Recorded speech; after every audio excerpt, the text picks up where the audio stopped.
السلام عليكم ورحمة الله وبركاته. تخيل معايا إن العالم اللي احنا عايشين فيه دلوقتي بمدنه وتكنولوجيته وحروبه وأفكاره، كل ده اتشكل بسبب لحظات معينة، ولو ما حصلتش التاريخ كله كان هيبقى مختلف. في الفيديو ده مش هنتكلم عن تواريخ وخلاص، احنا هنرجع ورا ونشوف ازاي أحداث قليلة غيرت مصير البشرية كلها. اختراع الزراعة حوالي 10,000 سنة قبل الميلاد. نبدأ من أول وأهم حدث في حياة الإنسان، اختراع الزراعة. قبل الزراعة الإنسان كان دايما هربان، بيدور على أكل، بينام في أي حتة ومفيش استقرار. لكن أول ما الإنسان عرف يزرع، عرف يعني إيه استقرار.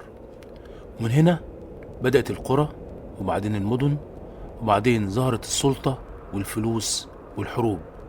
ببساطة الزراعة هي اللي صنعت الحضارة.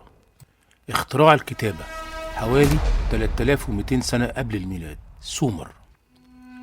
بعدها بآلاف السنين حصل اختراع تاني خطير جدا، الكتابة. أول مرة الإنسان قدر يسجل أفكاره بدل ما تضيع مع الوقت. القوانين اتكتبت، التاريخ اتسجل، والعلم بدأ ينتقل من جيل لجيل. من غير كتابة كنا لسه بنبدأ من الصفر كل مرة.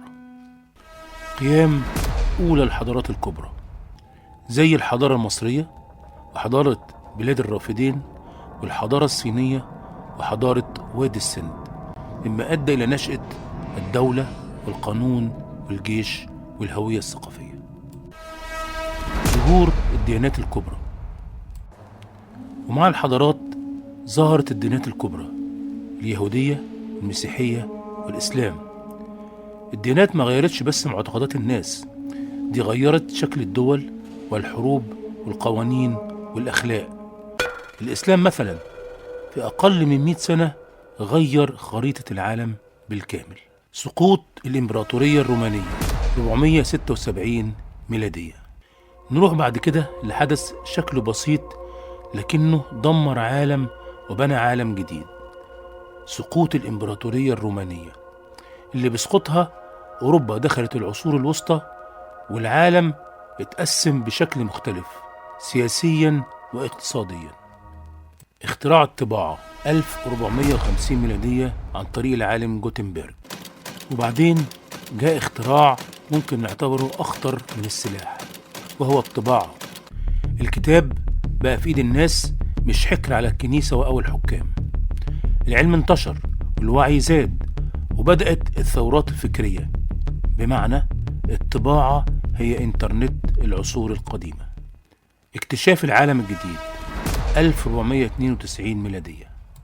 مع الطباعة الإنسان بقى جريء وطلع يستكشف عالم جديد، وده بدأ سنة 1492 ميلادية، اللي أدى لاكتشاف الأمريكتين، وده فتح باب الاستعمار ونهب الثروات وانهيار حضارات كاملة وتغيير الاقتصاد بالكامل. الثورة الصناعية القرن الثامن عشر والتاسع عشر. ندخل بعدها على أكبر نقلة في تاريخ الإنسان الحديث، الثورة الصناعية.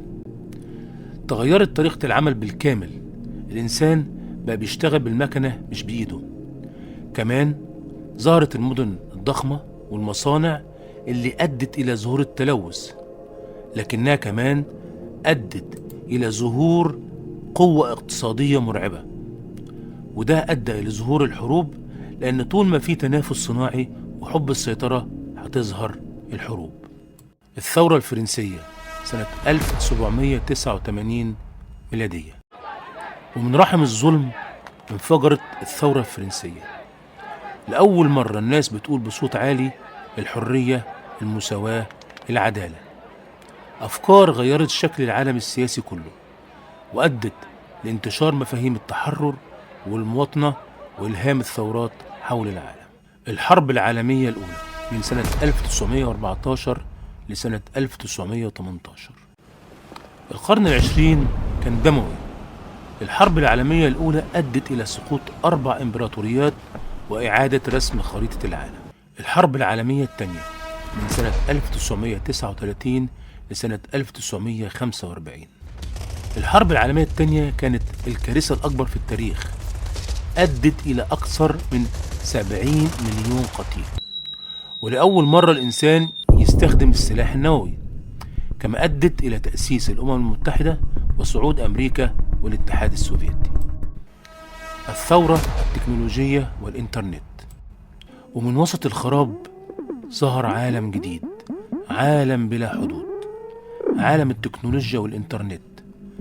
تغير الإعلام والتعليم والاقتصاد والسياسة.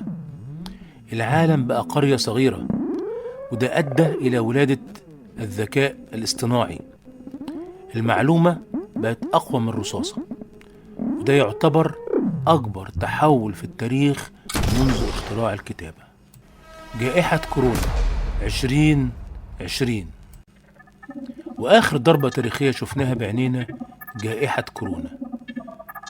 شفنا إزاي فيروس صغير شل العالم كله، وغير شكل الشغل والتعليم والحياة، اللي أدى إلى تسريع التحول الرقمي.